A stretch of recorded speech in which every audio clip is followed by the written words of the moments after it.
WoodRive donne la parole aux acteurs de la société qui nous livrent à leur manière conseils et avis d'initiés.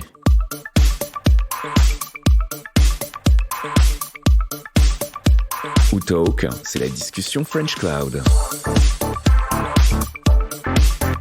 Bonjour et bienvenue dans cet épisode numéro 4 de notre programme podcast WoodTalk.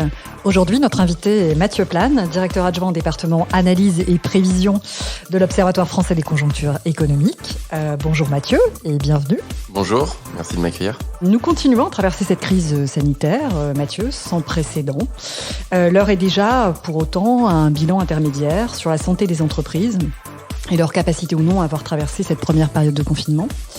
Mesurer les impacts, les changements à court et moyen terme, mais aussi envisager les perspectives positives qu'offre cette situation, qui nous oblige à repenser le rapport au travail, l'organisation même du travail et potentiellement le paysage économique français. Alors sans rentrer dans les détails dès à présent, vous êtes Mathieu Plane aux premières loges à l'OFCE pour parler de ces sujets, n'est-ce pas ? Oui, on est effectivement assez bien placé pour en parler, étant donné la crise dans laquelle on est plongé et l'incertitude qu'elle peut créer, notamment sur la situation économique et les mesures de politique économique pour répondre à cette crise. On voit qu'on est dans une crise inédite. Effectivement, les politiques publiques aussi doivent s'adapter à cette crise inédite. Et donc, pour pouvoir mettre en place un certain nombre de politiques économiques, il faut déjà avoir un diagnostic qui soit à peu près établi sur la situation. Or, aujourd'hui, on a quand même des indicateurs qui sont très différents de tout ce qu'on a pu connaître par le passé. Est-ce que vous avez une vision aujourd'hui de l'état de la situation économique française ? Donc, on parlait de cette crise sanitaire, on parlait du dynamisme de certains secteurs, on a évoqué le fait que certaines entreprises se sont rapidement adaptées. Ça a été difficile pour d'autres. On en est où aujourd'hui ? Alors, il y a plusieurs points. Il y a le diagnostic de ce qui s'est produit déjà, qui est effectivement une chute du PIB d'activité qui est historique. C'est-à-dire, on a perdu en un semestre près de 20% de notre activité. Pour donner des ordres de grandeur, sur l'ensemble de l'année 2009, qui était la crise la plus sévère que l'économie française ait connue depuis l'après-guerre, qui est la crise liée à la crise financière Lehman Brothers, on a perdu 3%. Donc là, on a perdu 20%, donc ça vous montre l'intensité. En revanche, on observe un rebond assez net. Ça, c'est plutôt le point rassurant. C'est qu'on voit, notamment à partir du déconfinement, un rebond notamment de la consommation, qui a été assez fort, plus fort que ce qu'on pouvait éventuellement anticiper. Il y a un autre point, c'est qu'on voit qu'une épargne importante des ménages s'est accumulée. On a plus de 60 milliards d'épargne accumulée liée justement à la contrainte sur la consommation. C'est-à-dire que le revenu des ménages c'est pas effondré, la consommation a beaucoup baissé, donc il y a une épargne accumulée. Donc ça, c'est un support de rebond aussi pour l'avenir, parce qu'effectivement, s'il y a des capacités financières du côté des ménages, ça peut être intéressant pour le rebond à venir. Et puis, il y a un plan de relance quand même qui est ambitieux, qui est de 100 milliards, qui va permettre de dynamiser notamment la reprise attendue pour 2021. Donc, il y a des conséquences qui vont être quand même très fortes, parce qu'on est face à un choc qui est inédit.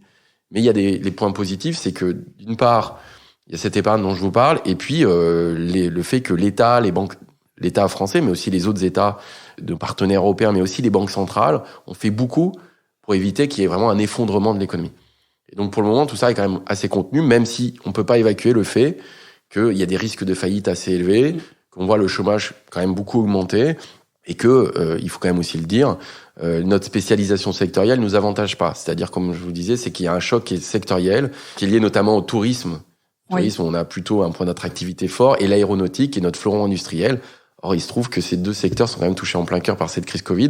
Donc, ça veut dire aussi que d'autres secteurs doivent émerger pour pouvoir récupérer des pertes d'activité qu'on va avoir par ailleurs. Et donc, on pense plutôt à la santé, au numérique, ou des secteurs qui ont plus d'avenir de ce côté-là. WoodRive fait partie des entreprises du secteur numérique. J'allais vous poser une question directe. Diriez-vous que ce secteur a été quelque peu épargné par la crise ? Oui, clairement. Clairement, il y a un certain nombre de secteurs qui ont tiré leur épingle du jeu. Il y a plutôt l'agroalimentaire, par exemple. On le voit, bien sûr, le secteur de la santé, de la pharmacie. L'agroalimentaire, c'est durable pour vous Alors, c'est durable, c'est-à-dire qu'on voit que c'est un bien de première nécessité et qu'effectivement, du coup, pendant la crise, ça a été quelque chose qui a permis qui était un point central dans la continuité de vie. Effectivement, l'alimentation et on revient à l'essentiel. À l'essentiel, voilà, le logement, l'alimentation et la santé. L'éducation aussi arrive aussi assez vite derrière. Mais ce sont des points importants. Et l'agroalimentaire, il y a tout un enjeu aujourd'hui sur la souveraineté alimentaire, avec la question des relocalisations. On l'a vu justement sur les chaînes de production et les risques sur les chaînes de production, des problèmes d'approvisionnement. Donc l'agroalimentaire reste un point important. La question de la santé, bien sûr, est centrale. On le voit, et notamment tout l'enjeu sur l'industrie pharmaceutique et la production qui pourrait être relocalisée. Et troisième point, qui est un point important, c'est le numérique. Et effectivement, là aussi, la souveraineté numérique, Exactement. Qui est un point important sur la sécurité des données notamment. Et donc ça, c'est des secteurs qui se sont plutôt bien maintenus pendant la crise. On voit bien sûr le numérique a permis la continuité d'activité de beaucoup d'entreprises. Et justement, on a plutôt une accélération de la digitalisation du numérique dans beaucoup de secteurs, avec des enjeux de politique publique importants qui sont autour de la couverture du territoire, avec l'accès justement à des bonnes connexions. Donc il y a tout l'enjeu sur le développement de la fibre optique sur tous les territoires, si on veut un accès à peu près égal. Et puis il y a tout l'enjeu autour, qui a un grand débat aujourd'hui, sur la 5G. Le télétravail n'était jusqu'à présent pas du tout vu comme un dispositif de continuité d'activité, mais plutôt comme une commodité, un aspect, on va dire, un petit peu culturel, une forme d'attractivité pour certaines entreprises. Aujourd'hui, c'est devenu un maillon essentiel de la chaîne, quand c'est possible, bien entendu, de la chaîne de continuité d'activité. Donc, pour toute entreprise qui souhaite pouvoir continuer à exercer son activité à minima critique, elle doit être dotée de ce type d'outils. Donc, pour vous, c'est un changement pérenne et un changement profond dans les entreprises qui est en train de s'opérer ? Je crois que oui. On fera le bilan un peu plus tard, mais oui, je crois que oui. D'abord, d'une part, parce que cette crise n'est pas un épiphénomène. Il y a eu d'abord le confinement, qui a quand même créé vraiment des façons de fonctionner totalement différentes. Et puis, on voit qu'elle s'inscrit quand même dans la durée. D'ailleurs, quand on voit ce que déclare le directeur de l'OMS, qui dit qu'il faut s'attendre à plusieurs vagues. Il faut savoir qu'il y a un comité vaccin qui a été mis en place par l'Élysée. La présidente de ce comité vaccin a bien dit, de toute façon, dans le meilleur des cas, si on a un vaccin à la mi-2021, ça serait déjà quelque chose de très positif. Et après, il faut vacciner toute la population. Donc, ce que je veux dire, c'est que, de toute façon, on va avoir une crise économique, enfin, en tout cas sanitaire, dans laquelle, effectivement, l'épidémie va pas être réglée du jour au lendemain. Une fois que vous êtes passé sur une nouvelle façon de travailler, et qu'il y a une organisation managériale autour de ça, il y aura forcément des conséquences et un bilan à tirer de tout ça, et voir quel est l'intérêt collectif, justement, de passer à ces nouveaux modes de fonctionnement et de travail. Dans une perspective où on s'est dit que le télétravail se généralise, est-ce que vous voyez, en tant qu'économiste, se poindre, en fait, la possibilité d'avoir des personnes qui partent vivre dans enfin, en tout cas, en province, pour le coup, et non plus seulement en banlieue parisienne, pour avoir plus d'espace, en se disant qu'elles viendront peut-être une journée par semaine au bureau. On voit d'ailleurs fleurir un peu partout des publicités sur certaines villes qui proposent une attractivité qui se disent être la ville numéro 1 du télétravail parce qu'elles ont les équipements. Vous en parliez aussi tout à l'heure. Donc, est-ce qu'on voit ce phénomène ? Est-ce qu'à votre avis, c'est juste un épiphénomène en ce moment, ou est-ce que vous imaginez que des salariés eux-mêmes d'entreprises auront cette envie d'aller bouger ? Ce qui est quand même intéressant sur les statistiques, c'est que le télétravail régulier concernait 3% des salariés. Avec l'occasionnel, on montait à 7%. Durant le moment du confinement, on est monté presque à 30% des salariés concernés. Alors avec beaucoup d'inégalités derrière, ça c'est un enjeu aussi assez fort. C'est-à-dire que on voit que c'est beaucoup des professions de cadres. 85% des cadres peuvent télétravailler. Certaines professions intermédiaires, mais par exemple un ouvrier, très peu d'ouvriers peuvent télétravailler, voire zéro. Et effectivement, ce sera pas la même chose aussi quand vous travaillez dans la banque, la finance, l'assurance, l'informatique, le numérique. Il y a beaucoup de télétravail. En revanche, quand vous êtes dans l'industrie ou le BTP, enfin certaines parties industrielles, ça va être beaucoup plus compliqué. On le voit chez PSA. Le télétravail a basculé pour un certain nombre de cadres qui sont justement qui ont la possibilité de travailler. Par contre, tous les sites où il y a de la production, on peut pas télétravailler. Avec pourtant une communication assez forte de PSA sur bien sûr. Le fait de basculer en télétravail. 18 000 personnes. Ouais. Ça concerne 18 000 personnes qui passent à 4 jours par semaine, je crois. Et je crois qu'il y a 400 sites, du coup, qui sont repensés. Donc on voit que c'est pas rien.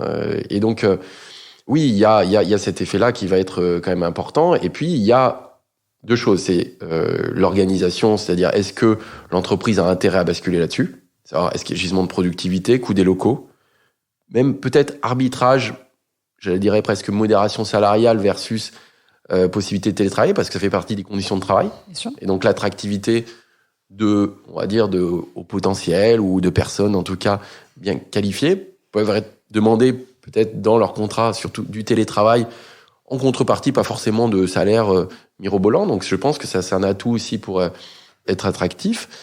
Et donc, cet ensemble va créer quand même une réflexion. Et puis, oui, dernier point aussi, qui est quand même très important, c'est le phénomène sociétal. C'est-à-dire que beaucoup de salariés demandent aussi avoir des modes d'organisation de vie qui peuvent être différents entre vie privée et vie professionnelle, et avoir justement un peu plus de souplesse et de liberté, y compris sur leur installation géographique. Et donc, ça pose la question, effectivement, de savoir est-ce qu'on doit forcément habiter dans l'endroit où on va travailler, ou au contraire, on peut justement trouver des nouveaux modes d'organisation, ce qui est aussi un enjeu intéressant pour les territoires. Plein de perspectives, effectivement. Et puis, on parlait de la possibilité pour les salariés de partir, d'envisager une vie en province pour avoir une qualité de vie peut-être supérieure. On peut imaginer des choix aussi radicaux pour les entreprises. On pense évidemment à des entreprises qui se créent, à des start-up, qui peuvent être attirés par des bassins aussi intéressants, qui peuvent aller en Creuse, je sais pas. Oui. En tout cas, s'éloigner aussi.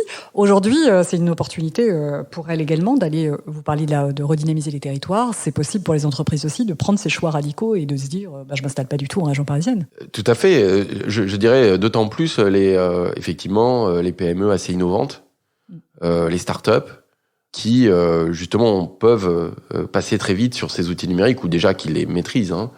Effectivement, et dans cette crise-là, on voit bien quand même les pertes économiques sont importantes. On les a chiffrées pour les entreprises déjà depuis le début de la crise à plus de 50 milliards.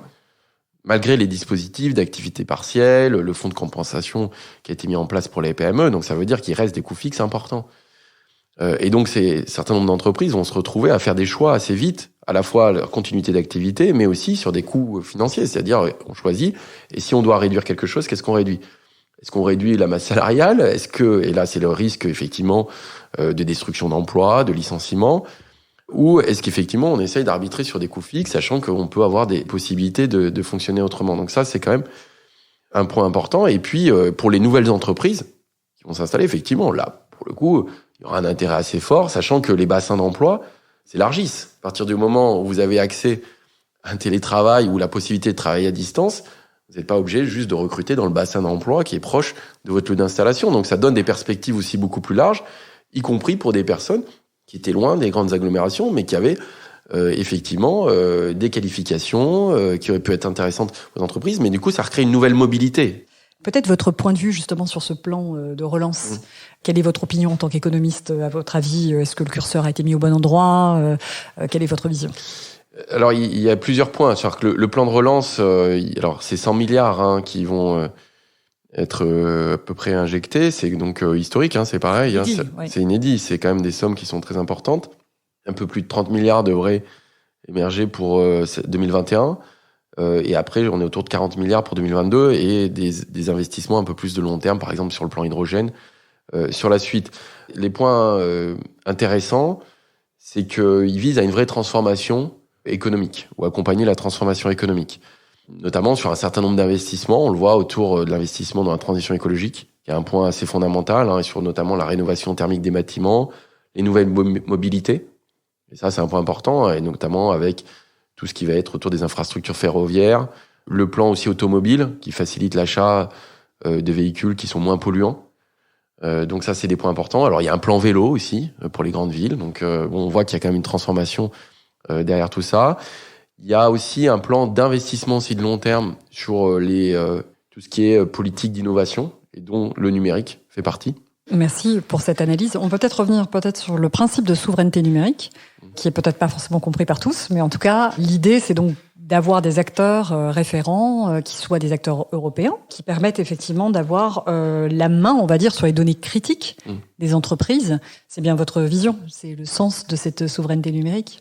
Oui, tout à fait. C'est-à-dire qu'on voit que d'abord, on voit le développement très fort du numérique depuis un certain nombre d'années. Les enjeux autour des données et la sécurité des données. Des données sensibles, ça peut être des données sensibles. Des données sensibles pour les entreprises, pour les administrations, des données personnelles.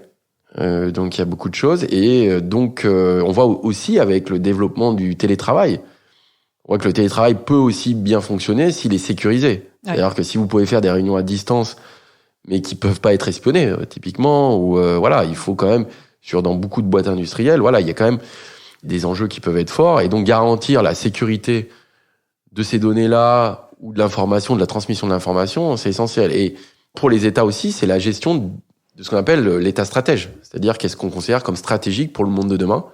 Et la sécurité, la cybersécurité, l'indépendance numérique sont des enjeux très importants. Et l'Europe est à la taille critique pour mener justement ce combat. Je pense que, bien sûr, on peut le faire au niveau français, mais on peut pas le faire seul. Hein. Évidemment. Et que du coup, voilà, c'est des plans de réflexion importants.